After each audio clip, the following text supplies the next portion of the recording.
And I really don't know, like always, where it's going and where it's going to end up. But I know what's been on my heart, especially for this house. And I would say, just as the Lord would saith, let's just go there.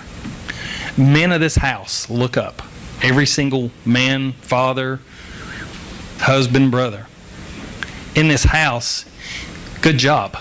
Well done. Congratulations. I am proud of you.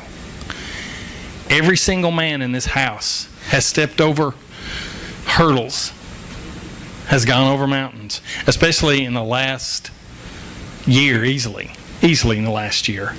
Sir? Yeah. We've all have had to move and jump and move into new things. Some of us been catapulted where we just, all we can do is hang on to the rock and enjoy the ride. He's just pleased with this change in this house. And your work does not go unnoticed. Your work does not go unnoticed.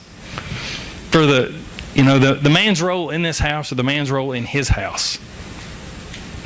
The man's role in his house, you say that you're willing to die for your spouse.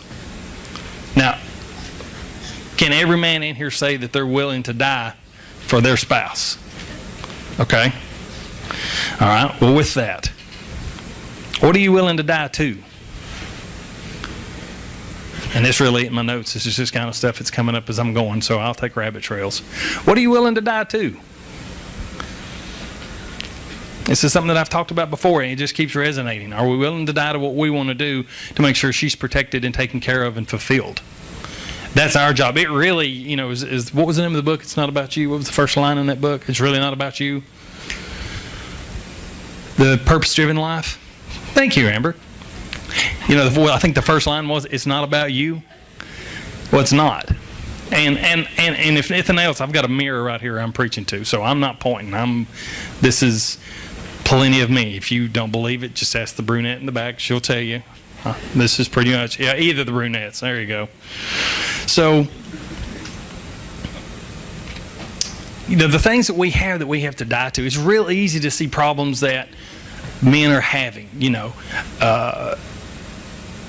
on drugs of some kind, on medications, too much prescription medication, or narcotics of some kind, alcoholic.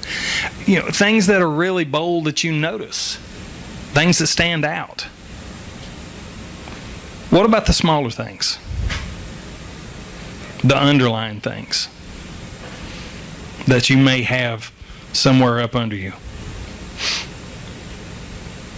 Quick-tempered, anger, frustration, all these that come to mind. How do you deal with that? What do? You just try to suppress it? Do you try to put it down? Can you die to these things? You always hear the part about the woman supposed to submit. Well, men, I will tell you this. If you start dying to some of these things, she'll start submitting under you. And she'll be glad to. Because, unfortunately, we're supposed to carry the weight of the house. And I'll tell you something else, and I've had to learn, and again, both of the brunettes can tell you. Why doesn't it say in most of the marriage vows that the bride shall leave her mother and father and cling to her husband? It doesn't say that. What does it say? The husband shall leave his mother and father and cling to her and be one. I think God knew it's going to be harder for the men of the house to let go of the original family than it would be the women. Why? I don't know. I guess we're wired that way. But that's an important thing to have. When these two right here make their own home, it's them and Jesus, and that's it. They're on their own island with their own country in their own realm. And it's hard to depict that sometimes.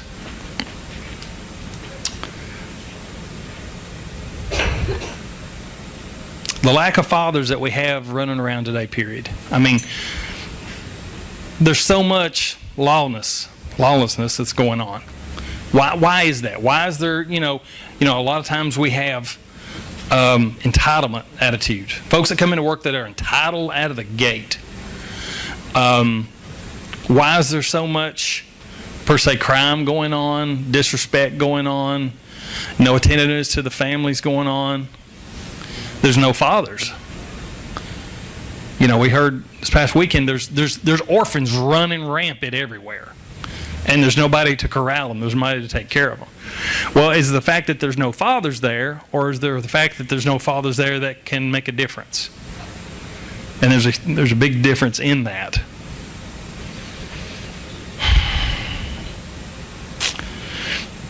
You can teach your children. I know Bill teaches his. They have something every night. Some sort of study that they do every night.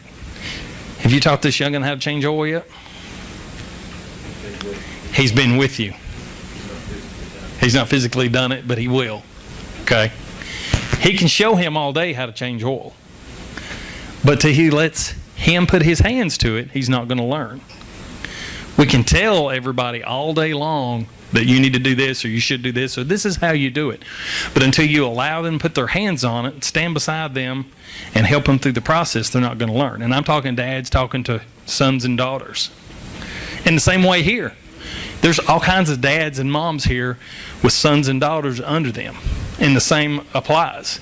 I could come to anybody in here. I come to David and say, hey, I got this problem. Well, pray about it. All the answers are in there. Well, yeah, as a shotgun answer, that's correct. But I want a surgical answer. And I want him to take me by the hand and lead me and guide me. And that's why we have sons and daughters and moms and dads in this place. And that's why he designed it. Teach our kids. Because if we're not teaching our kids and we're not paying attention to what's going on, the things that we've set the precedent that we're the head of the house, and that the garden that God has allowed us to reign over in our lives with our family, if we're not paying attention and you're not watching the gate, what comes through the gate? We talked about this before. The big stuff, you can see the tractor trailers with alcoholism coming through the gates. You can stop that. But can you stop the little guy dressed in black that sneaks in under the gate somewhere, that goes and hides and starts rising up later for a certain time and a certain reason? It's so easily for it to happen. And again, I'm talking to me. No watchman on the gates. The gates are left open.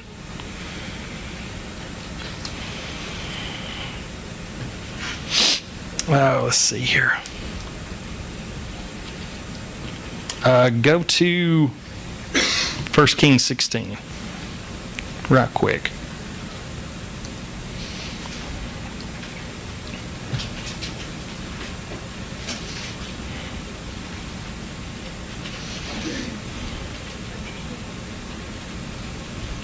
Okay.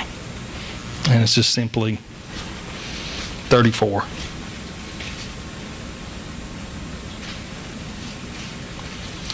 And basically, help me pronounce this one incorrect. During the reign of Hila, Bill, 34 and 16. Talking about rebuilding Jericho. When he laid his foundations, it cost him the life of his oldest son, Abram, and when it was completed, he set his gates and cost him the life of his youngest son. See, I can't pronounce that either. But why is that important in here for us just to read and ponder on if you just listen? Would anybody do anything that would cost them the life of their kid? Is there anybody in this room that would do that, man or woman? No, it wouldn't. Literally, you wouldn't. What about devotion to too many other things? Again, like we said, alcohol, it's a big thing we can see. Addictions, we can see, for the most part. What about the simple, quiet ones that you don't see? Pornography that runs through.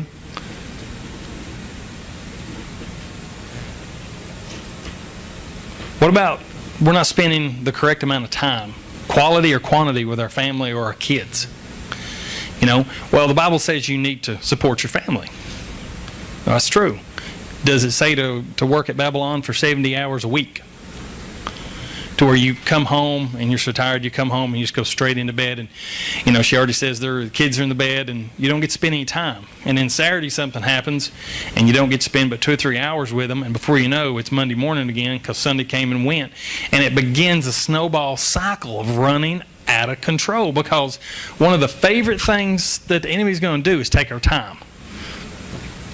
He's going to fool with money, and he's going to take our time.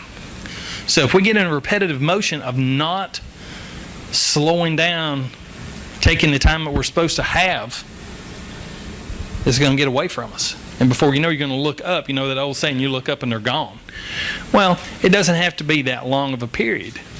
Our kids and our wives can get sidetracked easily if we're not there to take care of what's going on and to watch what's going on, to guard the gates, to guard their hearts. But the world says this is okay. I mean, everybody's going to run to the lake this week. The guys are going to go do this. The women are going to go do that. And I'm sorry, let me just growl.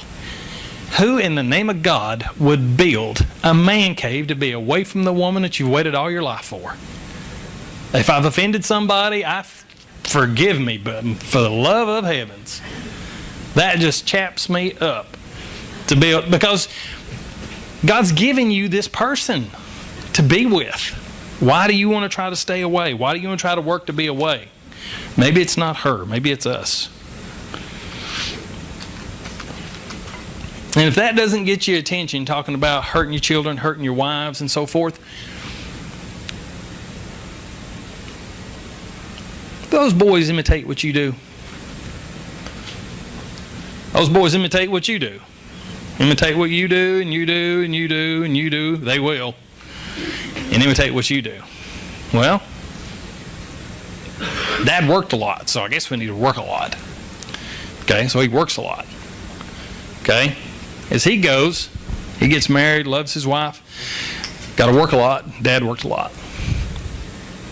Next generation comes up. The grandchild sees Dad. Dad works a lot. I got to work a lot. It's a very simple thing that the world says you need to work to make money. You need these things. You are owed these things. I hate the car commercials that says, yeah, you're owed this. You deserve this. And you get in this rut of doing what you think is right, what the world tells us is right, because everybody's going to pat you on the back because you got employee of whatever, the month, the day, the minute, whatever they calling it for that time. But what are you missing? Hobbies. Again, it's not about us. So when you get married and you're having kids and you're having family, your hobbies are like shot. Because it's just the way it is. And I'll tell you something else. And I'm off my notes, but the people in here, and they can attest to this, there's people in here that for 11 and a half years I hardly ever talked to.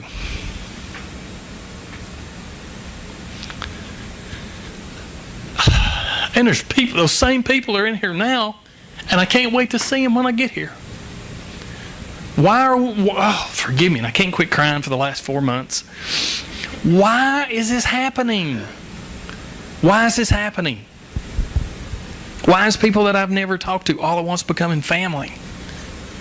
Brothers and sisters hanging out, breaking bread, talking about each other's kids like it's a family reunion every time you get together.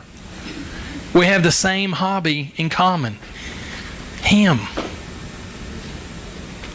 I can tell you, I never knew Aaron and Sunshine. And to be honest, I love you, but I thought you were crazy when you went to Belize because they'll watch this. And I could not do anything. I couldn't do that. We wept when they left because we missed them, because they're family.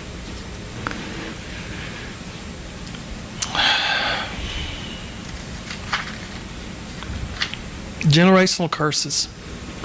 What you do passes down to your kids.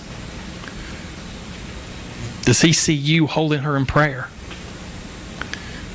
Does he see you telling her it's okay, that God's going to have our back through this situation? Does he see you holding mom's arms up when she's too tired to hold them up herself? Where are we at? And I can tell you right now, and it's not pompous, it's just the truth. We're doing it better than most people are in this house. We are. I've been to other places and you hear people talk, and the men in this house are coming to the front and they're standing up and they're holding those wives up, and we're leading.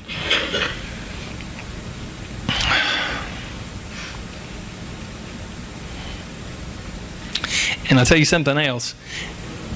The father being the head of the house, his situational circumstance dribbles down to the rest of the house. If I'm in a bad mood and I'm ill and ticked off and running around Mach 2, you can bet your honey and that she's going to be within just an hour or so. It flows from the head down, whether it's anointing oil or junk. It flows from the head down. So just because we're in a bad mood and having a bad time, check yourself. How is it relating to them? What are they doing?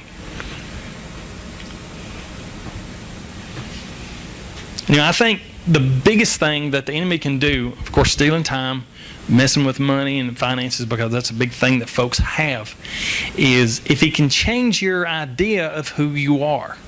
We heard this last night. Your fathers and husbands, sure. Okay. Are you highly favored?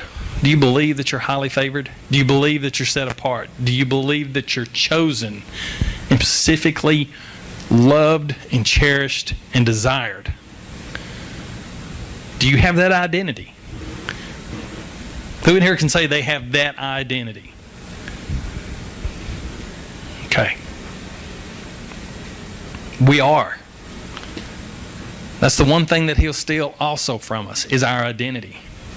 Because if we don't know who we are, we can't lead if we don't know who we are. There's no way for us to lead correctly. It's just like they were talking earlier.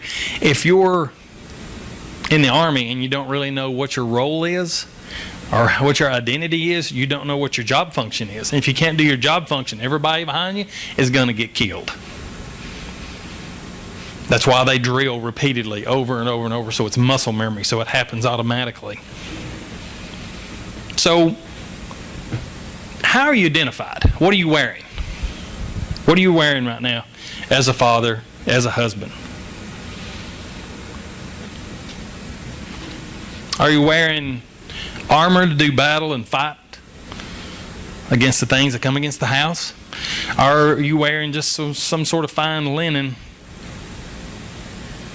to be lounged at the house? Which is it? You guys know in your mind which one you're wearing right now? Which one do you think you need to wear? You need to have both. You need to have both. Because as the head of the house, the king of the house, the high priest of the house, you need to have that armor to do battle for the house, to keep it safe, to keep it correct, to keep things run out that don't need to be there, to enforce the laws, to enforce the rules of the kingdom. Because without laws and rules, everything just runs rampant.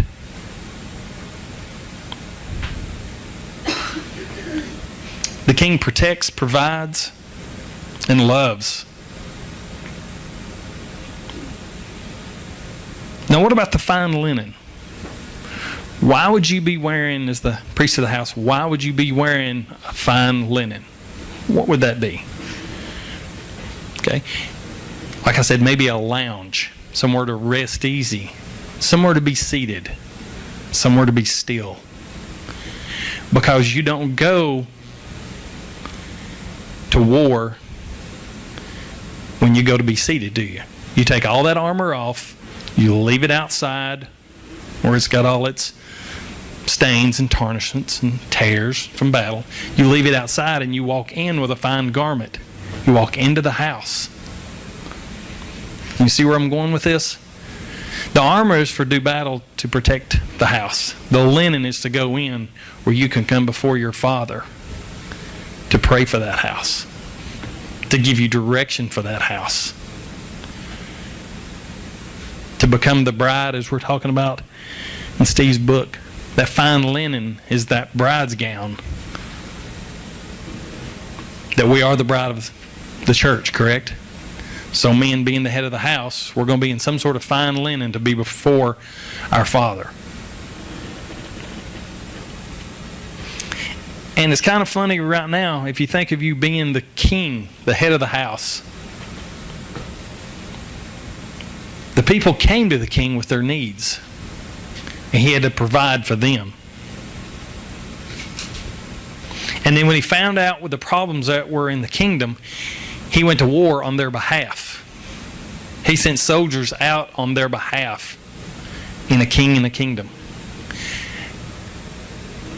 Being the king, did he want the people to go war on their behalf, or did he want to take care of them and send soldiers out to war for them? So as we try to do all of our warring, per se, as we're praying and seeking and having situational conflicts, and I can't get this broke, I can't get this done, I can't get this, I can't get this, we're going about it maybe in the wrong way. Maybe we need to take it to the king and let him war upon our behalf. Because that's what he wants to do. Because he's our king.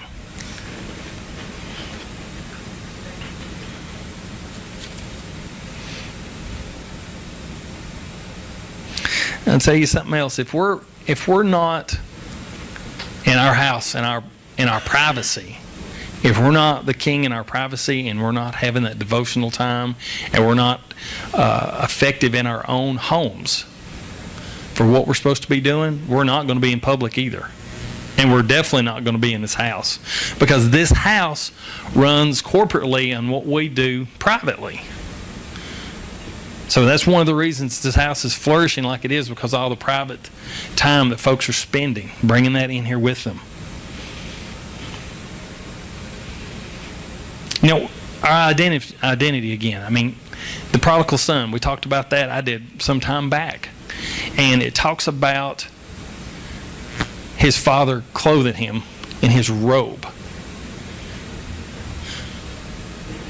Okay, what did he come in with? Rags. He came in with rags and was nasty and filthy. And he put that robe upon him that signified who he was and what he was. All right, you find this all through the Bible here. He put the robe on him so he'd be identified as who he is and who he was.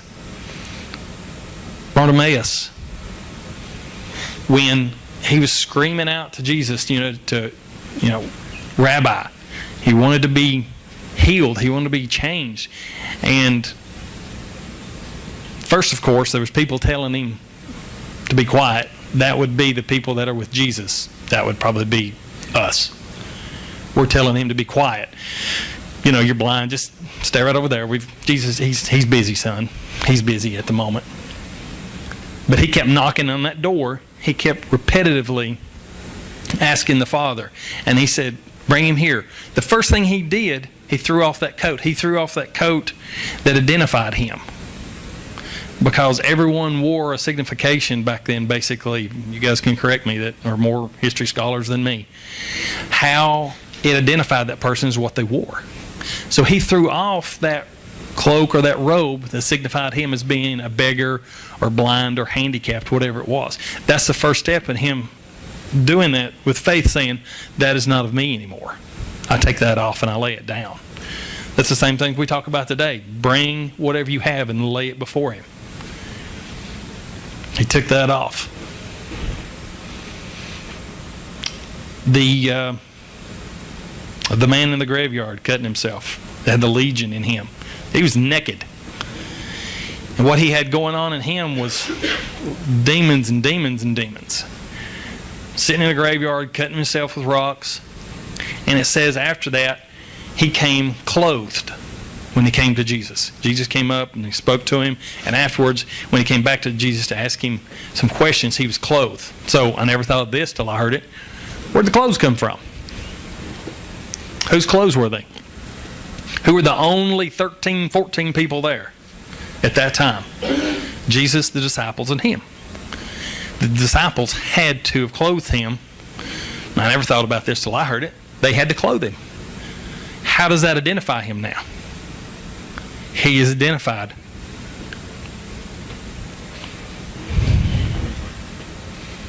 Identification that has been stolen from us.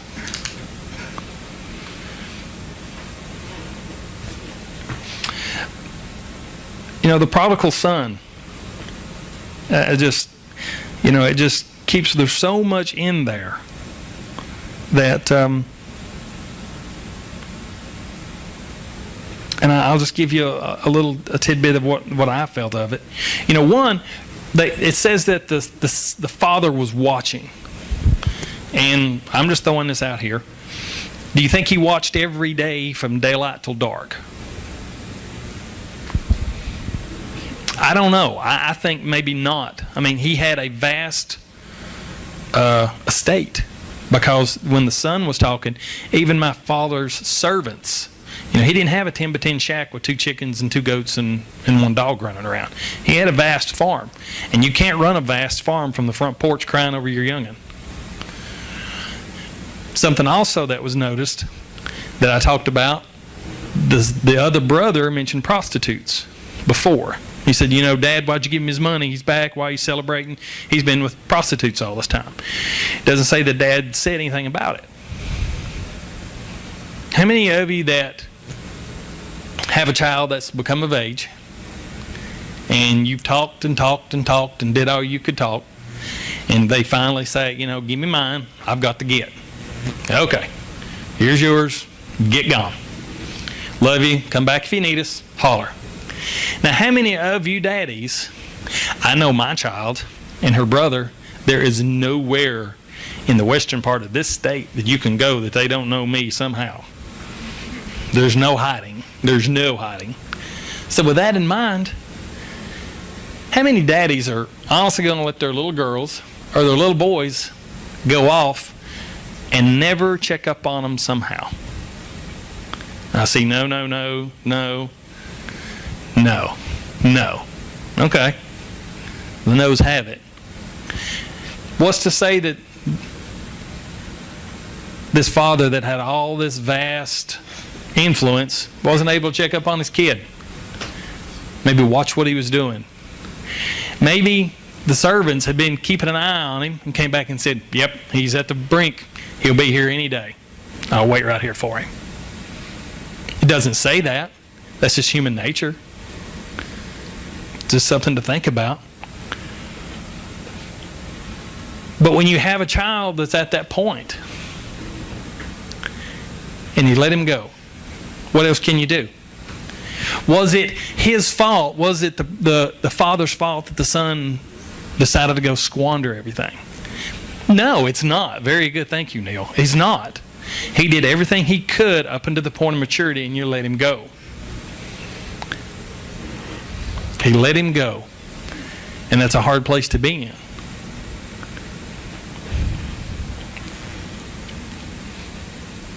So I would just say, dads and brothers and sons that are in this house, you're doing well. You're doing extravagantly. You were doing awesome. Whether your child is in the bed where you can tuck it in every night or where it's not, you're doing well.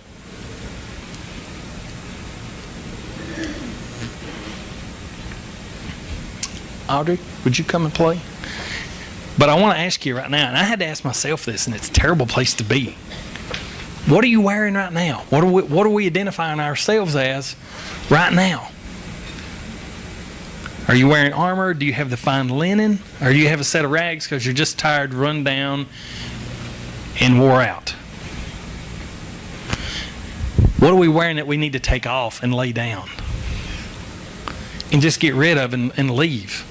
Because I can tell you, our hobbies and the things that we desire, if you go into deep devotion, He'll take all that stuff out of there. And what remains is what He wants you to be blessed with. We might have all these different ideas and things that we want to do and work on. But during devotion, He'll melt all that away.